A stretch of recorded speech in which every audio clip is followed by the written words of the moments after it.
Tout peut changer. Un balado pour faire changer les choses. Il ne suffit que d'y croire.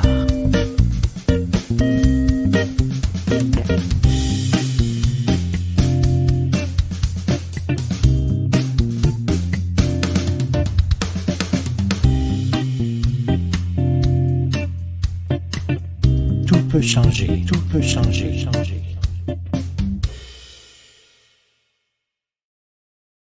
Je suis Mylène Sauvé. Je vous souhaite la bienvenue dans mon podcast pour faire changer les choses. Tout peut changer. Tout peut changer, il suffit d'y croire.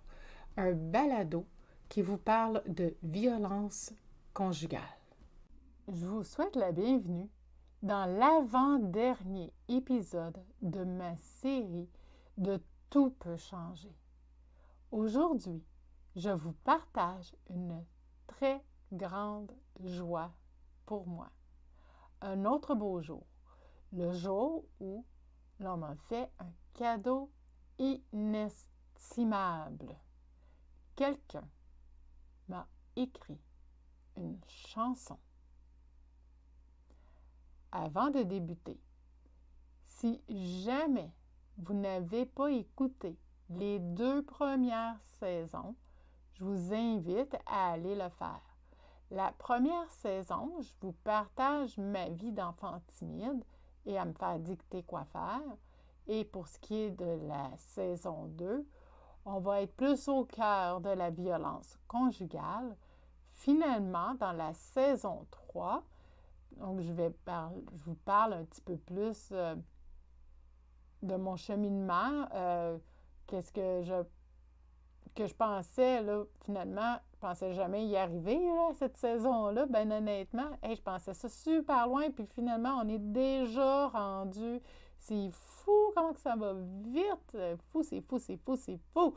Puis, dans celle-là, ben je vous raconte plus mes petites victoires personnelles, ma reconstruction, parce que ça, là, j'ai le goût de donner de l'espoir aux victimes de la violence conjugale, parce que tout peut changer, il suffit d'y croire, et chaque victime peut passer de stade de victime à survivante. Et ça, on est toutes capables de le faire, on a tout ce qu'il y a en nous pour y parvenir.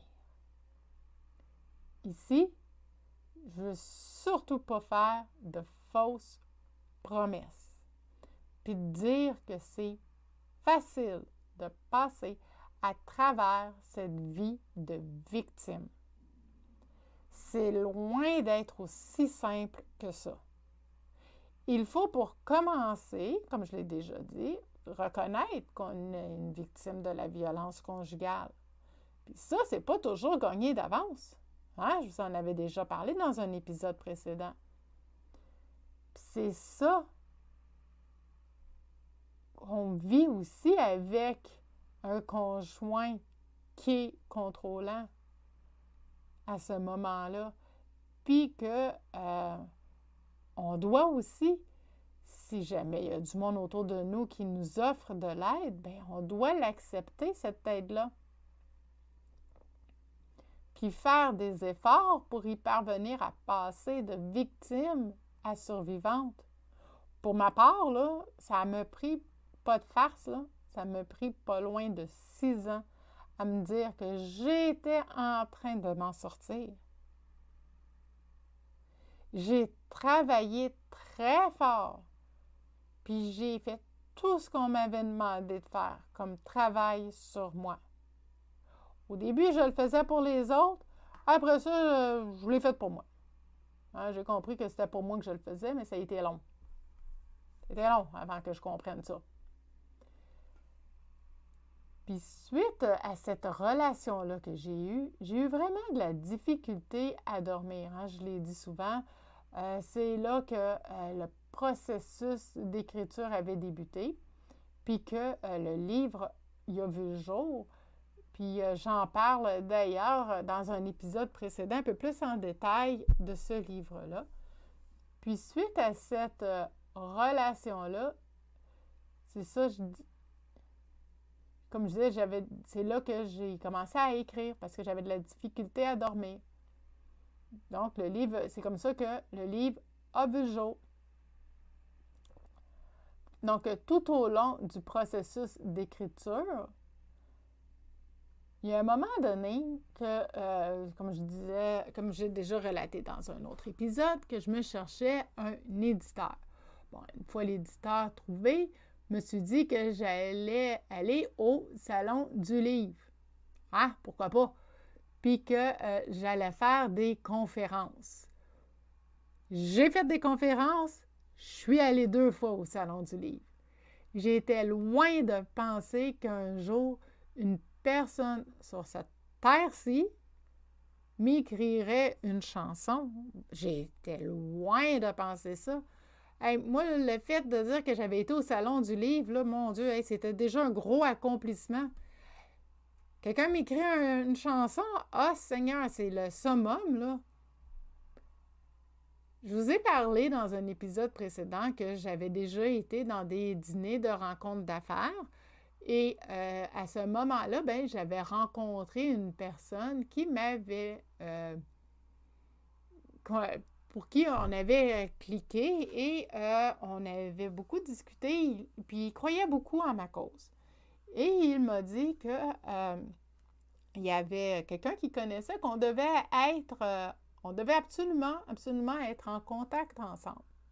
Donc, il me donne le nom de ce contact-là, puis il me dit que cette personne-là a un organisme, je vais le dire, pour contrer l'intimidation de nos jeunes à l'école, puis que nous deux ensemble, ben on ferait un bon fit.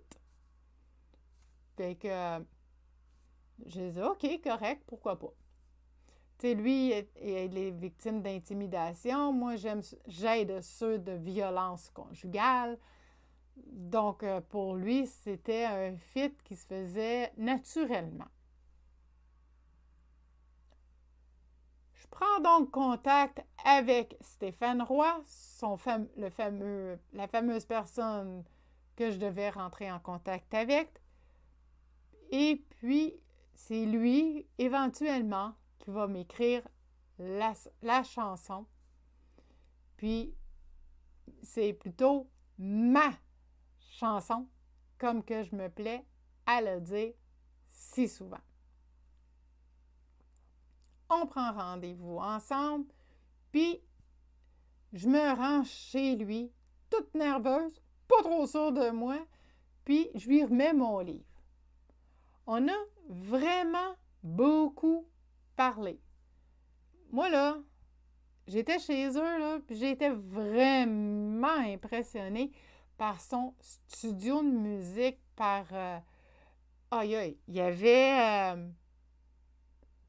il y avait vraiment, là, il était équipé, là.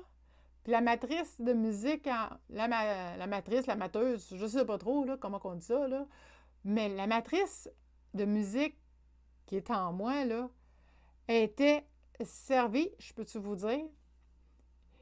Il m'a fait écouter des affaires sur sa console. My God. Après, 2 semaines après avoir remis mon livre, ce Stéphane-là en question me contacte. Il me dit qu'il a terminé mon livre, il l'a lu vraiment vite, puis que, du même souffle, il me dit « Je t'ai écrit une chanson. » Ben voyons donc. Encore plus nerveuse et un petit peu excitée, plein d'émotions mélangées, je me rends chez eux. Puis, pour vrai, je sais pas trop qu'est-ce qui m'attend, là. Puis je sais pas trop à quoi penser non plus. Je sais pas trop quoi dire, surtout. Quelqu'un venait de m'écrire une chanson. My God, j'en pleurais juste d'y penser. Une fois que j'ai fini d'écouter la chanson, je pleurais littéralement ma vie. c'était beau. C'était tellement beau que c'était empreint d'une vérité sincère. Ce Stéphane-là, c'était pour moi un réel virtuose des mots et de la musique. Il sait trouver les mots justes et le bon thème musical pour chaque situation de la vie. On peut dire que c'est un être qui est à l'écoute des gens. Je vais vous la faire écouter. Elle dure plus ou moins 4 minutes, puis je vous reviens tout de suite après.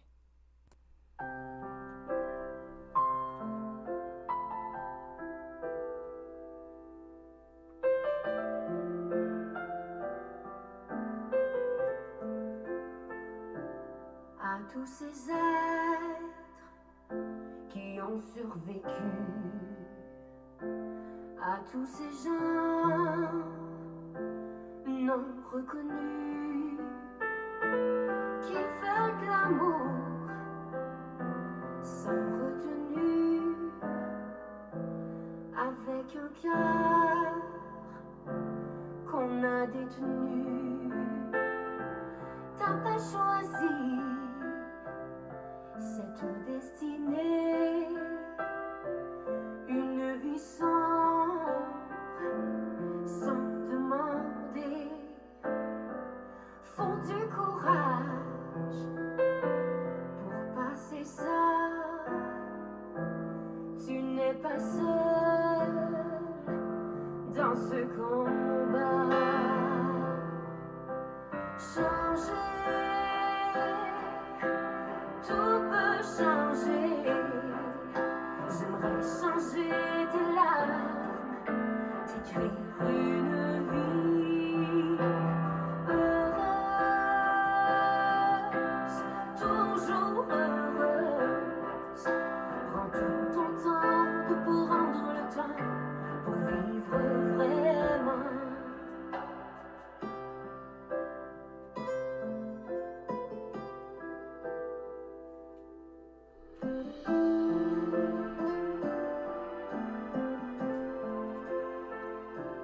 À tous ces êtres qu'on n'a pas cru,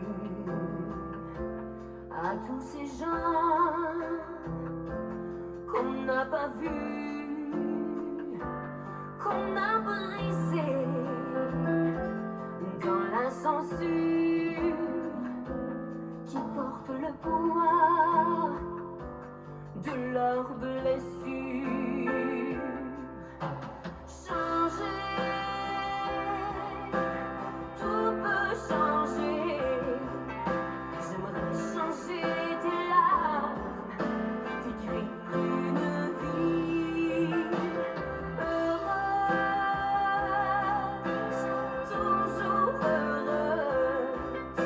Prends tout ton temps de pour rendre le temps, pour vivre vraiment. À tous ces êtres qui ne m'ont pas cru, à tous ces gens qui n'ont jamais voulu trouver courage d'ouvrir les yeux, arrêtez de vouloir jouer le jeu du cœur qui reste silencieux. T'as pas choisi ce qu'on t'a fait croire. On t'a volé tout ton pouvoir. Faut du courage pour porter ça, prendre ses espoirs à bout de bras. Faut du courage pour écrire de nouvelles pages à son histoire.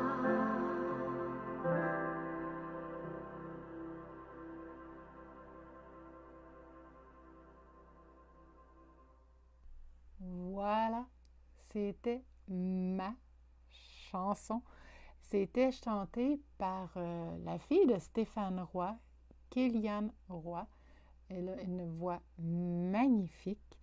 Quand je l'ai entendue, je me suis dit, il faut absolument que ce soit elle qui écrive la chanson. Pas qui écrive la chanson, mais qui chante la chanson. J'avais entendu sa voix sur une autre pièce, puis je me suis dit, mon Dieu Seigneur, elle a une de ces voix qui vient te chercher en dedans. Et c'est elle que je ne voyais pas personne d'autre que elle pour chanter ma chanson. C'était juste...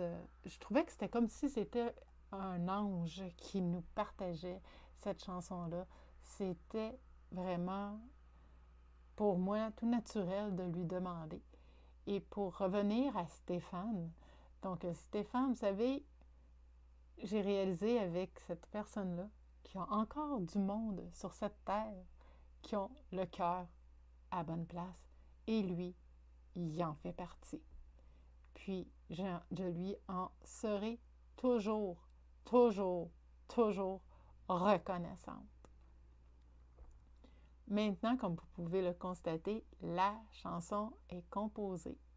Puis, je suis tellement fière. Puis, tu sais, je le répète, là, ben, je le dis à tout le monde, là, qui veut bien l'entendre, là, autour de moi, que quelqu'un, un jour, il m'a écrit une chanson. C'est ma toune! C'est ma toune! Pas tout le monde qui peut dire ça, là. Fait qu'une fois qu'on a fini tous les arrangements musicaux, parce qu'avant d'en arriver là, ici, vous avez le produit fini, mais avant d'en arriver là, ça a été un petit peu long. Mais une fois que ça a été fini, puis que les arrangements ont été faits, je l'ai fait écouter à une de mes amies. Puis elle était avec moi dans l'auto. Ça, c'est quand on a reçu la chanson, comme je disais, terminée. Puis elle pleurait tellement qu'elle trouvait ça beau. Puis à un moment donné, quand elle est revenue de ses émotions, elle m'a dit qu'elle était tellement fière de moi, de tout mon chemin que j'avais parcouru. Puis quand on y pense, là, c'est vrai que de quoi d'être fière.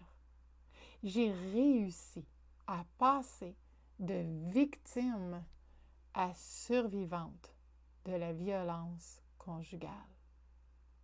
J'ai réussi, au fil des ans, à mettre mon pied à terre et dire ce que je pense réellement. J'ai réussi à me définir aussi en tant que femme. Je ne vis plus dans l'ombre de ma mère comme quand j'étais une petite fille et rendue à l'adolescence, ou dans l'ombre du père de mon enfant rendu à l'âge adulte. Maintenant, je suis dans la lumière, dans ma lumière. J'ai passé de l'ombre à la lumière, littéralement. Ce que j'ai souvent dit, c'est que je voyais un mur noir qui était avec lui, ma relation avec lui et tout ce qui s'était passé dans ma vie. À ce moment-là, tout ça, c'était dans la grande obscurité. Maintenant, je me retrouve de l'autre côté, dans la lumière. Maintenant, il fait jour tout le temps et ce n'est plus la nuit. Et maintenant, aujourd'hui, présentement, je prends ma place. Aujourd'hui, je sais que cette place est la mienne et que rien ne le changera. Et ça, toi aussi, tu es capable d'y arriver. Je suis rendue à un chemin dans ma vie que je suis rendue, que je suis bonne pour détecter ceux qu'on pourrait qualifier de menteurs. En fait, je suis capable de détecter dans leurs yeux. Puis, grâce à ce conjoint-là violent que j'ai eu dans ma vie passée, mais je peux mieux les détecter. La chanson qu'on m'a écrite, oui, elle me fait beaucoup pleurer. Jamais dans ma vie, puis encore aujourd'hui, qu'on m'a fait un cadeau aussi extraordinaire. Puis ça, c'est grâce à la relation que j'ai eue avec le père de mon enfant, c'est grâce à ça, grâce à cette expérience de vie-là, grâce à cet être-là qui est passé dans ma vie, que j'ai pu avoir ce genre de cadeau-là. J'en suis très reconnaissante aujourd'hui. Mais, comme je vous le dis, c'était long avant d'arriver à accepter ça. Ça a été très long, mon cheminement. Aujourd'hui, je me dis que d'un autre côté, si ça n'avait pas été de cette relation-là, toxique, j'aurais pas eu cette chanson-là. Ben non. C'est grâce à cette chanson-là, c'est grâce à cette relation-là que j'ai eu ma chanson, ma toune, comme que je me plais à dire. Puis j'aurais pas fait d'autres belles rencontres. En tout cas, il y en a certaines rencontres qui ont été faites à cause du livre, à cause des entrevues que j'ai passées à la radio, entre autres. Puis une en particulier, Monique Lépine, la mère de Marc Lépine, qui a causé la pire tuerie au Québec, qui a tué 14 femmes, juste parce que c'était des femmes. Monique Lépine, je l'avais déjà vue à un moment donné, elle était passée à Tout le monde en parle, puis je m'étais dit, un jour, j'aimerais ça la rencontrer.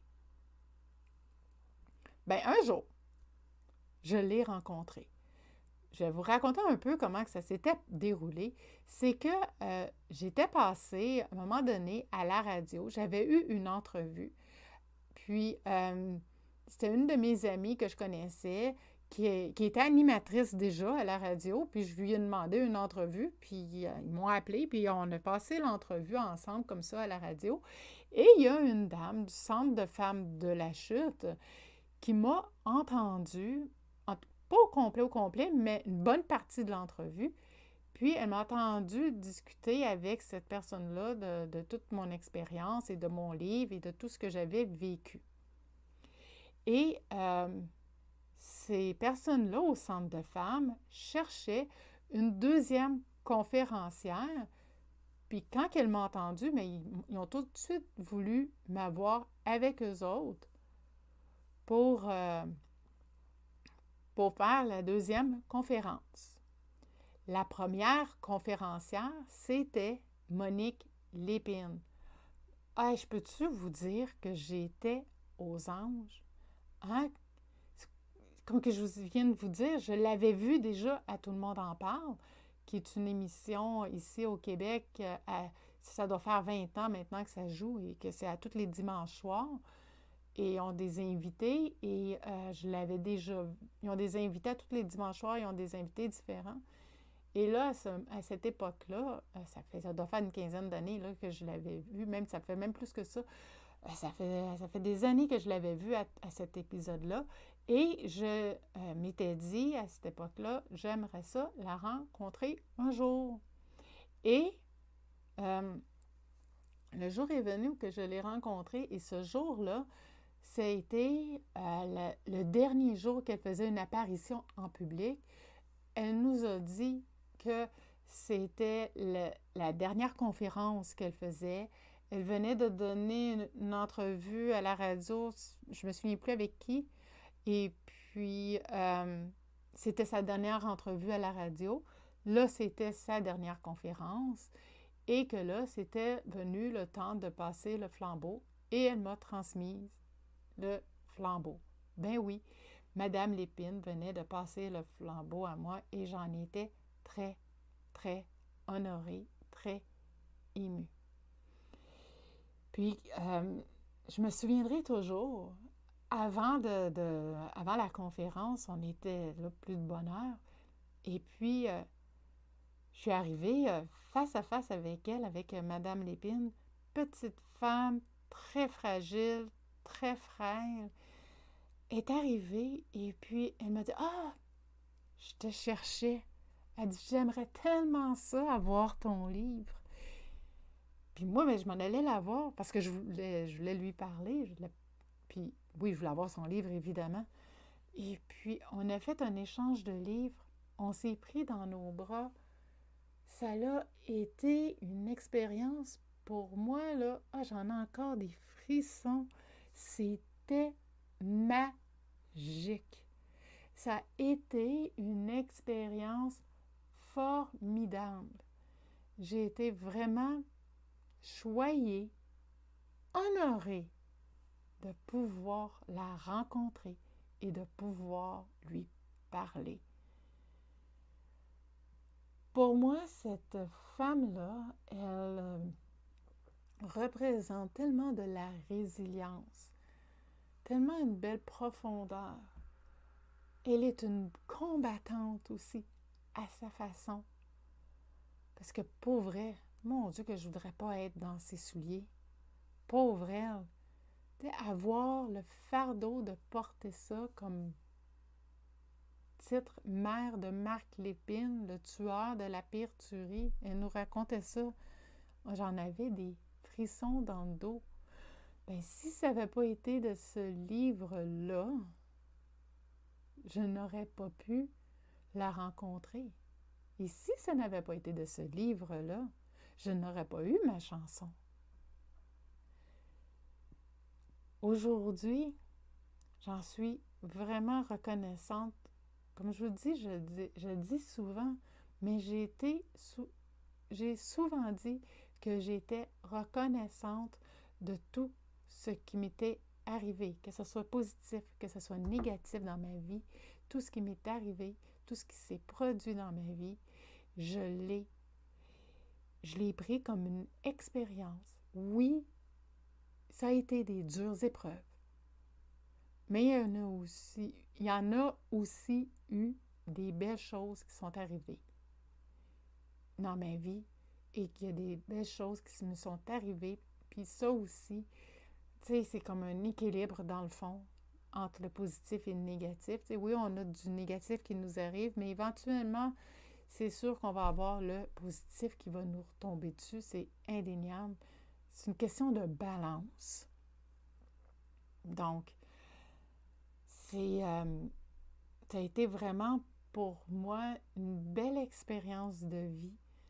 Et le fait d'avoir cette chanson-là que je vous ai fait écouter tantôt, c'est vraiment wow comme qu'est-ce qui s'est passé. Ça me démontre où que je suis partie, où est-ce que je suis rendue, vers où je m'en vais. Et j'en suis pour toujours reconnaissante. Aujourd'hui, je dis merci à la vie pour être rendue là où que j'en suis aujourd'hui, maintenant.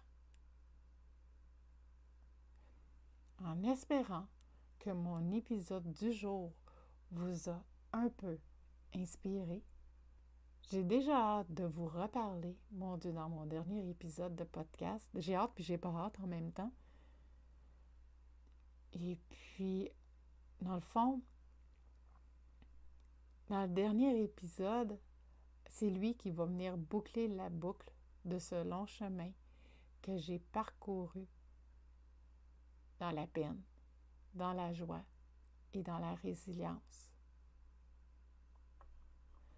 Encore une fois, je vous remercie de tout le soutien que vous pouvez apporter aux victimes.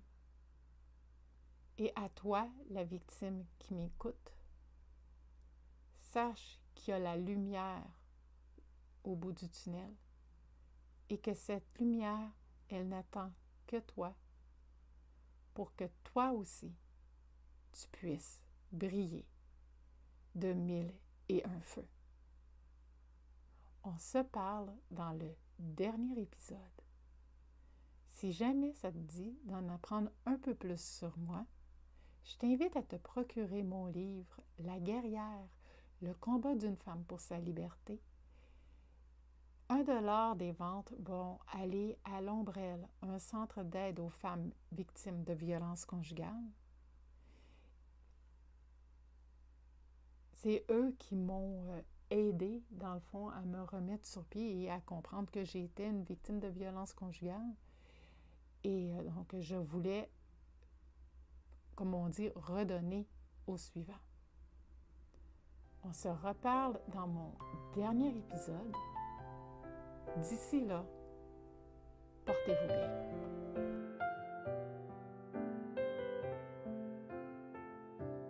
À tous ces êtres qui ont survécu, à tous ces gens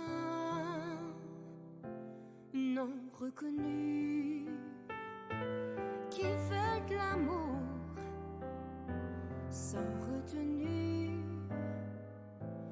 avec un cœur qu'on a détenu. T'as pas choisi cette destinée, une vie sombre sans demander. Faut du courage pour passer ça. Tu n'es pas seul dans ce combat. Changer